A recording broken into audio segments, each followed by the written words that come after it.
strategies to help your child avoid your burnout. I disagree with the soccer wire. So this is came out in 2018. Youth soccer burnout is a major problem. Is it? Many kids quit because they can't overturn the burn. Check out some tips on how to avoid burnout in young athletes. They get burnout because the coaching is so freaking bad, focusing on winning. Speaking of bad, I was at Rose Mofford on Friday night, and I was watching two U18 girls team. I think one was Premier, the other one was Gilbert Arsenal, and it was the most disgusting soccer I've ever seen in my life.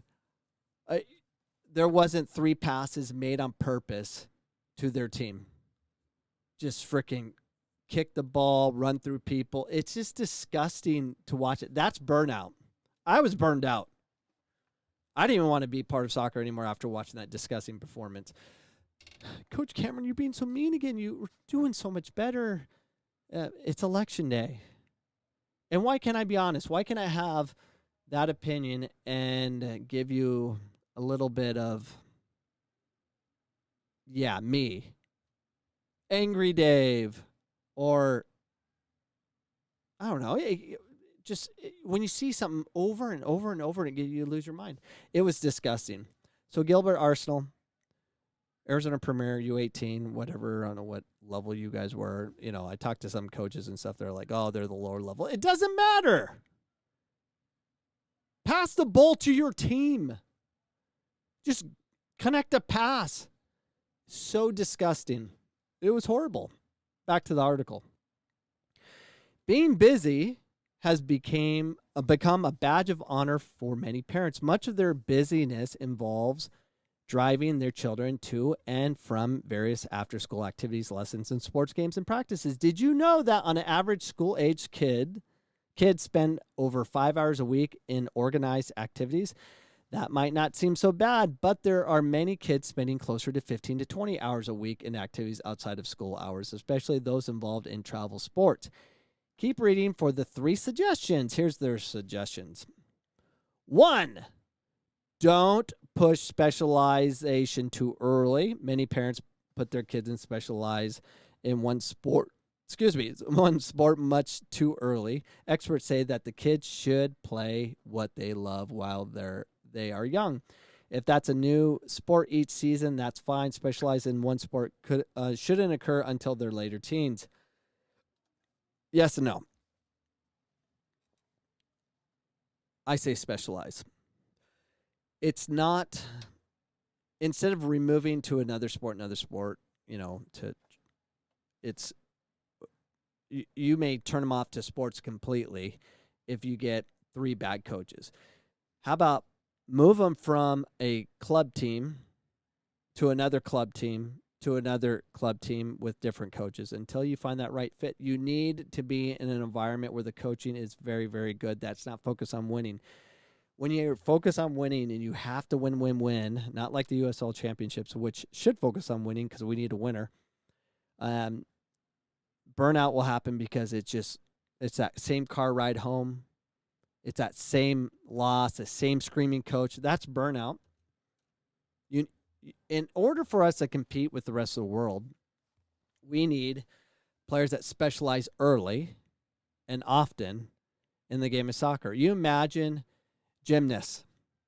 I did a podcast about this. If gymnasts didn't specialize early as they did or do and do the amount of hours that are required, we would not compete in the Olympics. Ever. And maybe we shouldn't because of burnout. I don't know. Burnout's going to happen based on emotional fatigue. If you go to soccer and you truly love it, you actually enjoy it, you're not going to have burnout. The burnout's going to be a situation where you're being pushed into a negative environment. 2, says the Soccer Wire, don't live vicariously through your children. Why not? There's nothing wrong with that. So I disagree. Go ahead. Just don't push it. Don't scream on the sideline. Don't do the things that will cause emotional fatigue. Kids will avoid, human beings will avoid environments where it's so destructive. You know who you are, parents. I see it every weekend. Every freaking weekend. Their third thing the Soccer Wire says, give your kids the chance for breaks. Of course. So I agree with that. So the one statement I do agree with.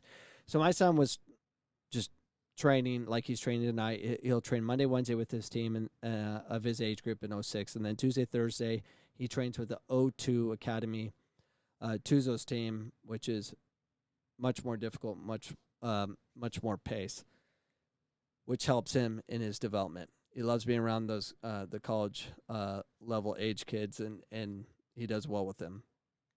But I noticed that he was cramping. He said, I'm cramping. I'm like, okay, you're done, kind of thing. He's like, he was doing too much because he was on 15 straight days of soccer, and I didn't even notice it. But I just removed him from that environment. I'm like, all right, you need a day off. Even though he didn't want it off, I kind of forced the issue that he needed a break because he was killing himself. I didn't even know. All I do is soccer, and he needed a break, and I just wasn't paying attention. So you might want to log how many hours you're putting in. So I think if you're going to compete with the rest of the world, as a country, the United States, if we're going to catch the rest, we have to indoctrinate our kids to learn to love the game. If they love it, they'll put in a ton of hours. If they're being forced into it, then you're in a tough situation. Just pay attention to your kids. If they're hurting, if they need recovery or something like that, you're going to have to provide that opportunity. But in Japan, they play all the time. All the flipping time. These guys, the Japanese, are playing ridiculous amounts of soccer. This is an article from soccermommanual.com. Japanese playing and coaching.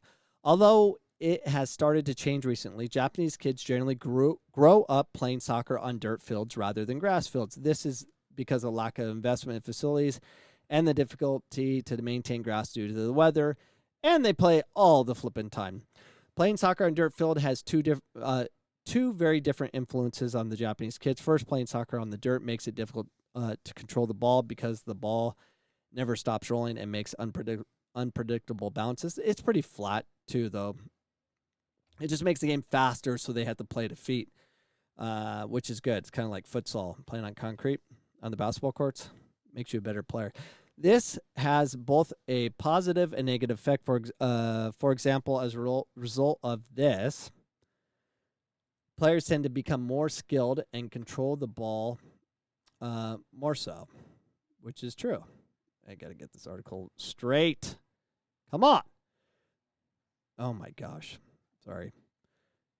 Reading on. In addition, playing soccer on the dirt comes with another side effect, more appreciation of the sport. Unlike artificial grass fields or natural grass fields, the dirt fields get worse each time someone plays on them. Therefore, the kids are taught importance of maintaining and cleaning the fields after every use. This is just their nature. So here's a picture of them, dragging the field and stuff. Kind of like baseball. This baseball take care of their fields as well.